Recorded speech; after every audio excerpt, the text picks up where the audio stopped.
Piazza সান Marco ইতালীয় উচ্চারণ। ইংরেজিতে বলা হয় Saint Mark's square.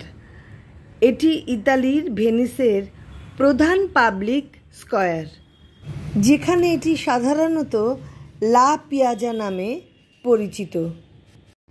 Little piazza square হল পিয়াজার দক্ষিণ পূর্ব কোণে সান মার্কো বেসিনের দিকে রয়েছে। দুটি স্থান একসাথে ভেনিসের সামাজিক, ধর্মীয় এবং রাজনৈতিক কেন্দ্র গঠন করে। অ্যাড্রিয়াটিক সি দিয়ে ভেসে চলেছি ভেনিসের এই সেন্ট মার্কস স্কয়ার দেখব বলে। কি ভালো যে লাগছে, কি বলবো। জলেতে সবারই মনে হয় জল ভালো লাগে। ওখানে গিয়ে তো আবার গন্ডোলা রাইড চড়তে হবে। সারাদিনই প্রায় জলে ভেসে থাকা, দারুণ মজা হবে আজকে। জলে ভেসে যেতে যেতে দেখতে পাচ্ছি এদের স্থাপত্য শৈলী, কি অসাধারণ দৃশ্য। আর ওই যে দূরে দেখা যাচ্ছে সেন্ট মার্কস স্কয়ার, ওইখানে তো নেমেই যাব, তারপর চড়ব গন্ডোলাতে। কত রকমের জলযান দেখতে পাচ্ছি। ভেনিসের লোকদের কিন্তু জলযানের উপরেই বেশিরভাগ ভরসা করতে হয়। আর এই যে পিছনে পাইলট, এ আমাদের চালিয়ে নিয়ে এলো। এবারে আমাদের নামার সময় হয়ে গেল, নামবো। নেমেই তো আমি ভেনিস শহরটাকে দেখে অভিভূত। এত সুন্দর জায়গা, কি বলবো, বলে বোঝানো যাবে না। এগিয়ে চলেছি আমরা সেন্ট মার্কস স্কয়ারের দিকে। ওখানে পৌঁছানোর আগে একটু বলে নিই সেন্ট মার্কস স্কয়ার কার নামে হয়েছে। পিয়াজার কেন্দ্রবিন্দু হল মহৎ সেন্ট মার্কস ব্যাসিলিকা। এই গির্জাটির এমন নামকরণ করা হয়েছে কারণ এতে সেন্ট মার্কের দেহ রয়েছে। কিছু ভেনিস বণিক আলেকজান্দ্রিয়া থেকে সাধুর মৃতদেহ চুরি করে 829 সালে ভেনিসে ফিরিয়ে আনেন এবং এরপরেই গির্জার নির্মাণ কার্য শুরু হয়।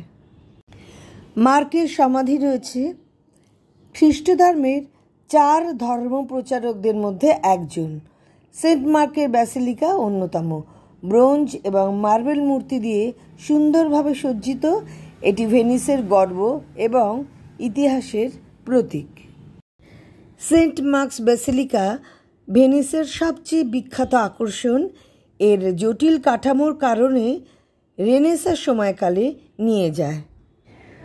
নবম শতাব্দীর এই দুর্দান্ত বিল্ডিংয়ের ভিতরে মোজাইক আর্ট দেখতে পাওয়া যায়, যা তৈরি করা হয়েছিল বাইজেন্টাইন যুগের দ্বারা অনুপ্রাণিত হয়ে। রেনেসাঁ সময়কালের পরেই ইতালীয় শিল্পীদের কাছ থেকে শিল্পকর্মের একটি পরিসর আকর্ষণের জন্য চালু হয়েছিল। সেন্ট মার্কের ব্যাসিলিকায় কিছু সেরা মোজাইক শিল্পকর্মের ভাণ্ডার রয়েছে, যা বাইজেন্টাইন সাম্রাজ্যের ঘটনা, যীশুখ্রিস্টের যাত্রা, সেই সাথে খ্রিস্টান সাধুদের পরিসংখ্যান, ওল্ড টেস্টামেন্ট এবং অতীতের এই জাতীয় অনেক ঐতিহাসিক ঘটনাকে চিত্রিত করে। সেন্ট মার্ক ব্যাসিলিকায় উচ্চ বেদির পিছনে পাল ডিওরো রয়েছে। পাল ডিওরো একটি বিখ্যাত বেদির একটি সমৃদ্ধ ইতিহাস রয়েছে, যা বহু শতাব্দী ধরে বিস্তৃত। এর কেন্দ্রীয় অংশ ভার্জিন মেরি এবং শিশু যিশুকে চিত্রিত করে।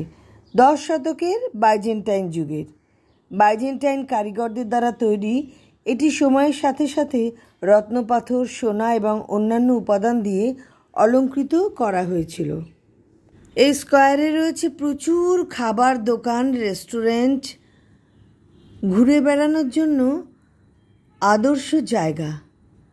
আর দেখতে পেলাম কত পায়রা ঘুরে বেড়াচ্ছে। সেন্ট মার্কের সমাধিটি একাধিক ভেনিস কারিগর দ্বারা নির্মিত হয়েছিল নবম শতাব্দীতে। সেন্ট মার্কের সমাধিটি ক্যাথেড্রালের মূল বেদির নিচে অবস্থিত। Saint Mark Museum Saint Mark's ব্যাসিলিকার কমপ্লেক্সের ভিতরে অবস্থিত। সেন্ট মার্কস মিউজিয়ামে বিভিন্ন ধরনের নিদর্শন এবং শিল্পকর্ম রয়েছে, যা প্রধানত চতুর্থ ক্রুসেডের সময় কনস্টান্টিনোপল থেকে অর্জিত হয়েছিল। উল্লেখযোগ্য হাইলাইটগুলোর মধ্যে রয়েছে the horses of Saint Mark's, 4টি ব্রোঞ্জের ঘোড়ার একটি সংগ্রহ যা একসময় ব্যাসিলিকার সামনে শোভা পেয়েছিল, এবং বিভিন্ন গথিক এবং বাইজেন্টাইন পাণ্ডুলিপি, শিল্পকর্ম এবং লিটার্জিক্যাল বস্তু রয়েছে। এখানেই রয়েছে চত্বরে প্রচুর দোকান, যেখানে অনেক মুখোশ রয়েছে। ভেনিসের মুখোশ কিনে আনা যায় না, কারণ খুব সুন্দর করে যত্ন করে না আনলে ভেঙে যাওয়ার সম্ভাবনা থাকে। তাই জন্যে দেখেই মন ভরাতে হলো। কত রকম মুখোশ! এটা হচ্ছে ভেনিসের প্রধান আকর্ষণ। তাছাড়াও অনেক দোকান রয়েছে যেগুলো হচ্ছে অরিজিনাল মুরানো। কি সুন্দর কারুকার্য আর কত রকমের জিনিস রয়েছে মুরানোর। এছাড়া এখানে রয়েছে ডোজের প্রাসাদ, যা শহরের অন্যতম প্রধান নিদর্শন। প্রাসাদটি ভেনিসের প্রাক্তন প্রজাতন্ত্রের সর্বোচ্চ কর্তৃত্ব ডোজ অফ ভেনিসের বাসস্থান ছিল। এটি 1340 সালে নির্মিত হয়েছিল এবং পরবর্তী শতাব্দীতে প্রসারিত ও পরিবর্তিত হয়েছিল। এছাড়াও এখানে রয়েছে উচ্চতর ক্যাম্পেইন। এটি একটি বিশ্ব ঐতিহ্যবাহী শহর। ভেনিস হচ্ছে ইউরোপের পূর্ব ইতালির ভেনেতো অঞ্চলের একটি প্রধান শহর। 1 মিলেনিয়ামের চেয়েও বেশি সময় ধরে এটি ভেনিস প্রজাতন্ত্রের রাজধানী ছিল। অনেক সিনেমার শুটিং হয়েছিল আড্রিয়াটিক সাগরের বুকের এই শান্তিপূর্ণ রোম্যান্টিক শহর ইতালির ভেনিস নগরীতে। সারা বছর পর্যটকদের ভিড় এখানে লেগেই থাকে। এই নগরী মূলত কয়েকটি দ্বীপের সমষ্টি।